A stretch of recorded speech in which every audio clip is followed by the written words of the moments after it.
Bapak, Ibu, dan saudara jemaat yang dikasihi Tuhan, saat ini kita kembali bersama-sama berkumpul di tengah-tengah keluarga kita masing-masing untuk bersama-sama mengadakan ibadah PA di rumah kita masing-masing. Dan marilah ibadah PA pada kesempatan saat ini bersama-sama kita mulai dengan kita memuji nama Tuhan dari Kidung Pasamuan Jawi nomor 14 bait 1 dan bait yang kedua, Kulo Samyo Tetunggilan.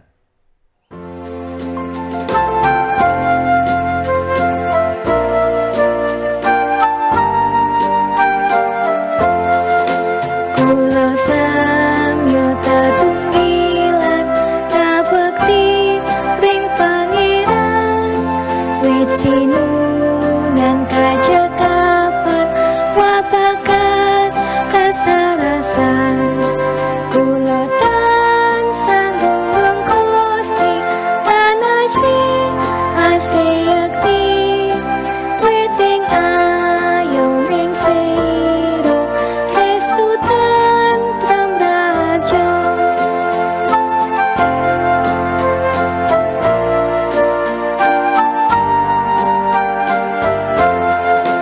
Kula rino pan ing peksa, dinten katutan kendang, ing lelampahan prasaja, kalaso nemu sisan.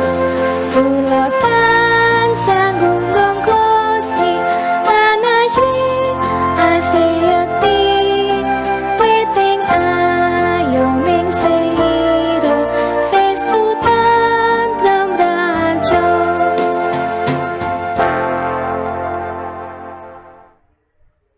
Bapak, Ibu, dan saudara jemaat yang dikasihi Tuhan, mari bersama-sama kita bersatu hati, kita masuk di dalam doa. Mari bersama-sama kita berdoa. Bapa kami yang di surga, Bapa kami yang kami kenal, di dalam nama Tuhan kami Yesus Kristus. Terima kasih ya Tuhan, atas kasih setia, atas pertolongan dan juga penyertaan yang senantiasa Tuhan berikan di dalam kehidupan kami, di dalam kami menjalani hari-hari kami. Ya Bapa, saat ini kami bersama-sama dengan anggota keluarga kami datang ke hadirat Tuhan di dalam ibadah PA ini. Kami mohon Tuhan memberkati, Tuhan menyertai di dalam pelaksanaan ibadah PA kami mulai awal sampai akhir. Biarkan kami bisa merasakan hadirat Tuhan dan penyertaan Tuhan di dalam ibadah PA kami saat ini. Dan juga nanti di dalam kami bersama-sama akan membaca dan merenungkan juga sharing bersama terkait apa yang menjadi kebenaran firman Tuhan, terkait kesaksian firman Tuhan di dalam Alkitab. Kami mohon Tuhan membuka hati dan pikiran kami, Tuhan menerangi kami dengan roh hikmat dan kebijaksanaan, sehingga kami bisa mengerti dan kami bisa melakukan di dalam kehidupan kami sehari-hari. Demikian Bapa, seru doa permohonan kami, semua kami naikkan hanya di dalam nama Tuhan kami Yesus Kristus. Haleluya. Amin. Mari kita bersama-sama, kita sambut dengan kita memuji nama Tuhan dari Kidung Pasamuan Jawi nomor 78 bait 1 dan 3, Ibo Bejaku.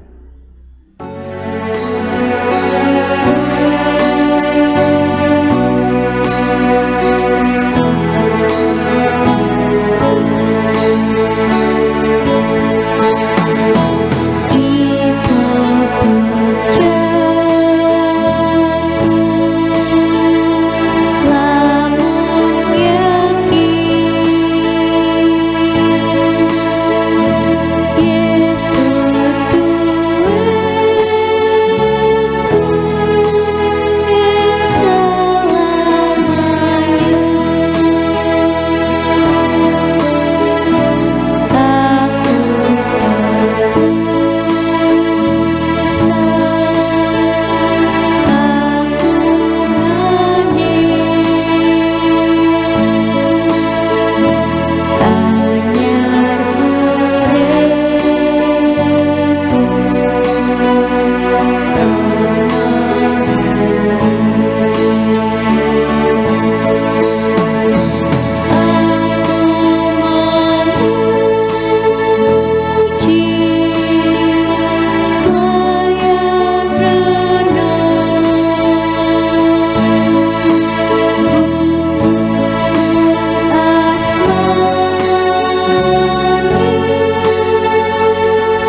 Bapak, Ibu, dan Saudara Jemaat yang dikasihi Tuhan, bacaan kita saat ini akan bersama-sama kita baca, diambil dari 1 Korintus pasal 1, 1 Korintus pasal 1, ayat 18 sampai dengan ayat 31.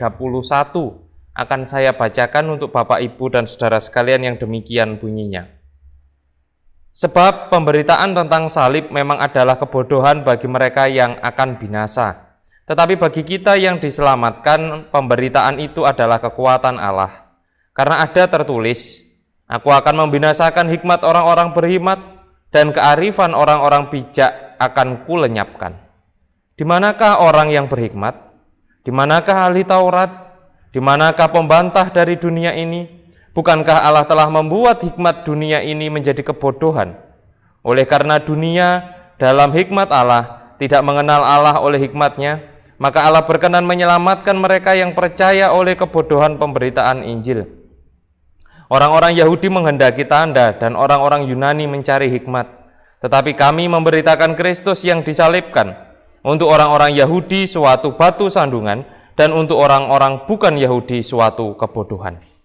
Tetapi untuk mereka yang dipanggil, baik orang Yahudi maupun bukan Yahudi, Kristus adalah kekuatan Allah dan hikmat Allah. Sebab yang bodoh dari Allah lebih besar hikmatnya daripada manusia, yang lemah dari Allah lebih kuat daripada manusia. Ingat saja saudara-saudara, bagaimana keadaan kamu ketika kamu dipanggil. Menurut ukuran manusia tidak banyak orang yang bijak, tetapi banyak orang yang berpengaruh, tidak banyak orang yang terpandang. Tetapi apa yang bodoh bagi dunia dipilih Allah untuk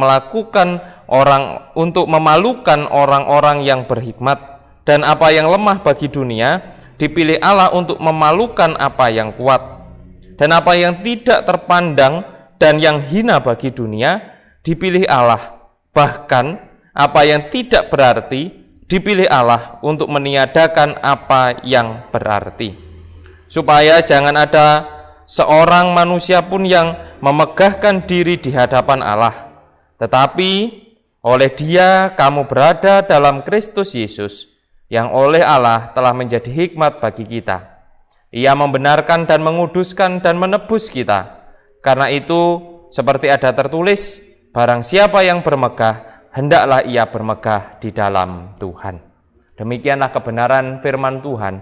Berbahagialah setiap kita yang senantiasa membaca, merenungkan, terlebih mampu melakukan di dalam kehidupan kita sehari-hari. Amin. Bapak, Ibu, dan Saudara Jemaat yang dikasihi Tuhan, di dalam hidup ini kita selalu mengalami hal-hal yang baru. Banyak hal dalam hidup kita yang selalu berubah. Tidak ada dari satupun kita yang tidak pernah mengalami perubahan yang baru dalam hidup kita. Selalu ada perubahan-perubahan baru di dalam kehidupan kita. Kita berubah peran. Dulu kita menjadi anak. Setelah dewasa kita menjadi orang dewasa. Kita kemudian berubah peran, mungkin menjadi suami, menjadi istri. Kemudian peran kita juga berubah kembali, bukan hanya sebagai suami dan istri, kemudian kita berubah peran juga menjadi orang tua. Bahkan ketika kita sudah tua pun, kita juga masih mengalami perubahan peran. Mungkin kita mengalami perubahan menjadi kakek dan nenek, dan seterusnya. Termasuk di dalam pekerjaan, termasuk di dalam kehidupan keseharian kita. Selalu saja ada perubahan-perubahan baru. Bahkan mungkin juga ada kesulitan-kesulitan serta tantangan-tantangan baru di dalam kehidupan kita yang menuntut kita untuk terus bisa beradaptasi dengan situasi yang baru itu. Sama seperti saat ini yang kita alami, situasi new normal atau normal yang baru, di mana kehidupan kita mengalami perubahan karena adanya pandemi. Dan kita memang terus dituntut untuk bisa berubah dan beradaptasi, menyesuaikan dengan situasi kondisi kita. Memang hidup kita akan terus berubah.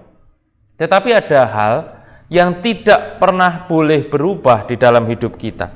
Ada hal yang harus tetap bertahan untuk selama-lamanya, yaitu iman.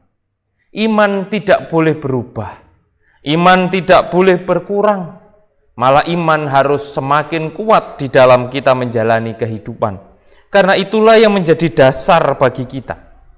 Dan inilah juga yang dialami, pergumulan yang dialami oleh jemaat Korintus di dalam bacaan kita.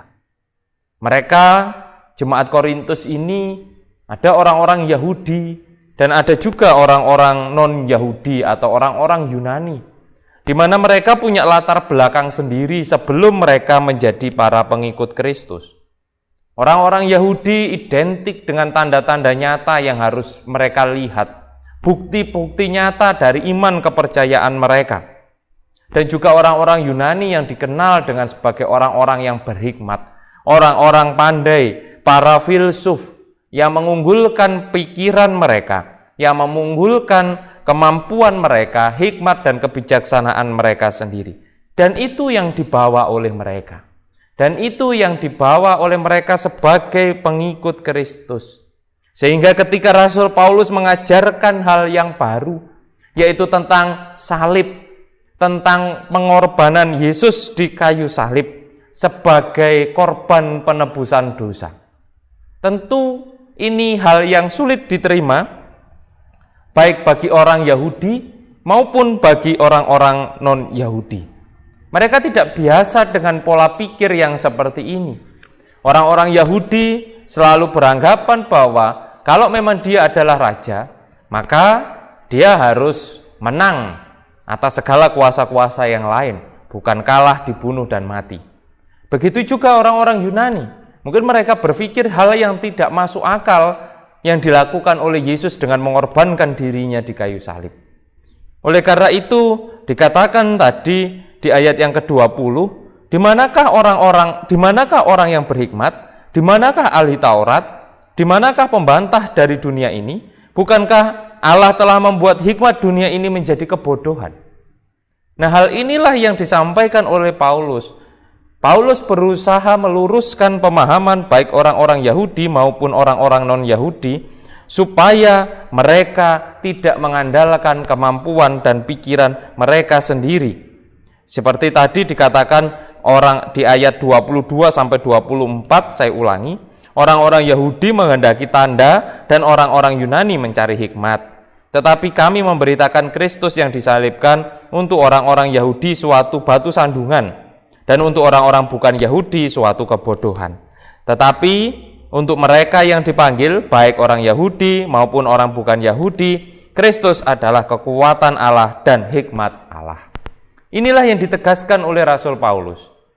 Mari kita bersama-sama melepaskan pikiran-pikiran kita sebagai manusia di dalam kita mengikut Kristus. Jangan kita hanya kemudian mengandalkan atau berjalan berdasarkan kekuatan diri kita sendiri. Seperti tadi yang tertulis di ayat 27 sampai dengan ayat 29.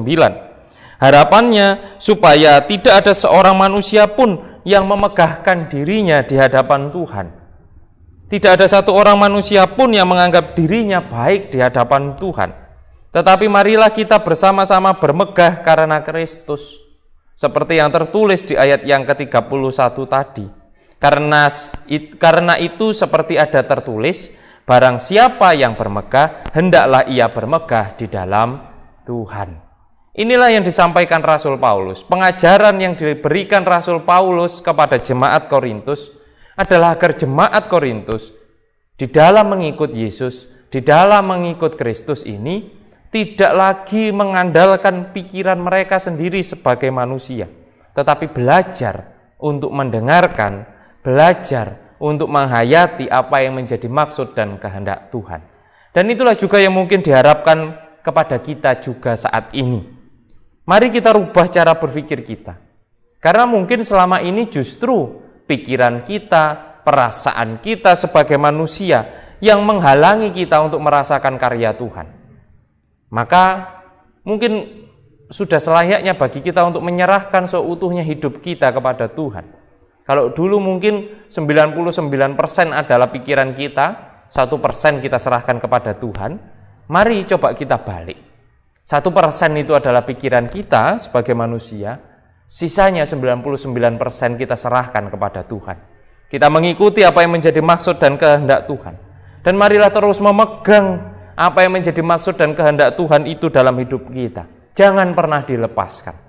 Mari kita terus bersandar kepada Tuhan, bukan bersandar pada pikiran kita, supaya kita bisa merasakan kasih dan penyertaan Tuhan, supaya hikmat Tuhan benar-benar ada, nyata, dan kita rasakan di dalam hidup kita sehari-hari.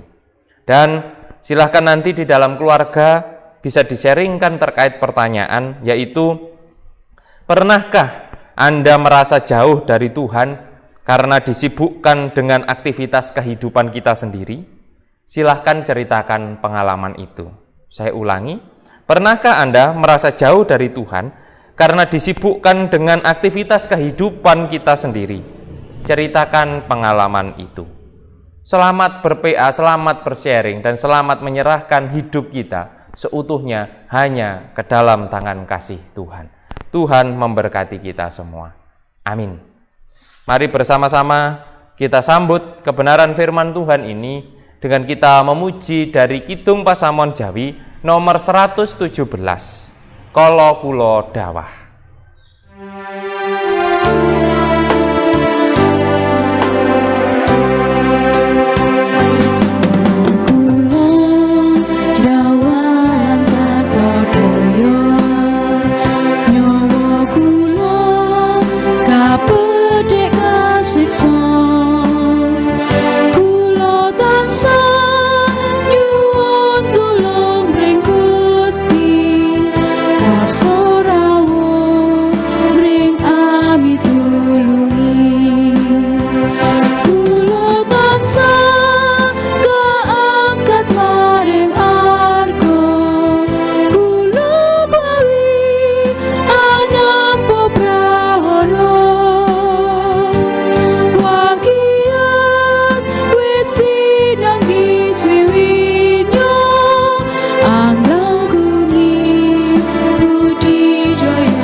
Bapak, Ibu, dan saudara jemaat yang dikasihi Tuhan, mari bersama-sama bersatu hati, kita masuk di dalam doa syafaat.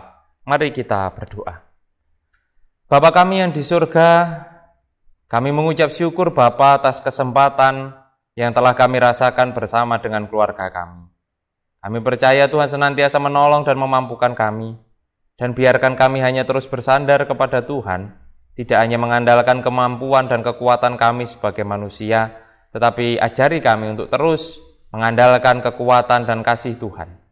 Ya Bapa, saat ini kami berdoa untuk saudara-saudara kami yang mungkin sedang menderita sakit. Apapun sakit penyakit yang dialami, kami percaya Tuhan senantiasa menyertai. Kami percaya Tuhan senantiasa memberikan kekuatan di dalam masa pemulihannya, sehingga saudara-saudara kami ini bisa kembali pulih, bisa kembali beraktivitas dengan baik dan dengan penuh sukacita. Bapa, kami berdoa juga untuk keluarga-keluarga warga jemaat GKJW Mojosari. Kami percaya Tuhan senantiasa menyertai, memberikan damai sejahtera, sehingga di dalam menjalani kehidupan berkeluarga bisa dijalani dengan baik. Juga untuk aktivitas pekerjaan kami semua ya Bapa, kami mohon Tuhan senantiasa menolong dan memberikan kelancaran. Serta untuk masa pendidikan anak-anak kami, baik yang mungkin masih melakukan proses pembelajaran jarak jauh, atau yang mungkin sudah mulai melakukan pendidikan tatap muka. Kami percaya Tuhan senantiasa menjaga, menolong, dan juga memberikan kekuatan. Bapa, kami berdoa juga untuk gereja-gereja Tuhan dimanapun berada, khususnya yang ada di Jemaat Mojosari ini. Kami mohon Tuhan memberkati setiap kegiatan pelayanan yang ada, biarkan bisa berjalan dengan baik dan lancar. Seluruh warga jemaat, mulai warga anak sampai dengan warga lansia, kami juga percaya Tuhan senantiasa menjaga, menyertai, dan menguatkan imannya di dalam menghadapi kehidupan ini. Kami berdoa juga untuk bangsa dan negara kami ya Bapa. Di dalam situasi sulit ini, kami mohon Tuhan berikan hikmat dan kebijaksanaan kepada para pemimpin bangsa kami, sehingga mereka bisa terus memimpin bangsa ini dengan jujur dan adil. Serta kami semua sebagai warga negara, selalu ajarilah kami untuk menjadi warga negara yang taat dan patuh pada para pemimpin bangsa kami. Bapa, kami serahkan juga saudara-saudara kami, para tenaga medis, aparat TNI Polri, para relawan, Kami mohon Tuhan memberkati mereka di dalam mereka menjalani kehidupan, menjalani tugas dan tanggung jawab mereka yang berat karena dalam situasi pandemi ini. Berikan mereka kekuatan, berikan mereka kesehatan supaya tetap bisa beraktivitas dengan baik. Bapa, kami serahkan juga persembahan yang sudah kami kumpulkan. Kami mohon Tuhan memberkati persembahan ini supaya dapat kami pakai sebagai sarana kemuliaan nama Tuhan. Demikian seru doa dan permohonan kami. Semua kami naikkan hanya di dalam nama Tuhan kami Yesus Kristus. Haleluya. Amin.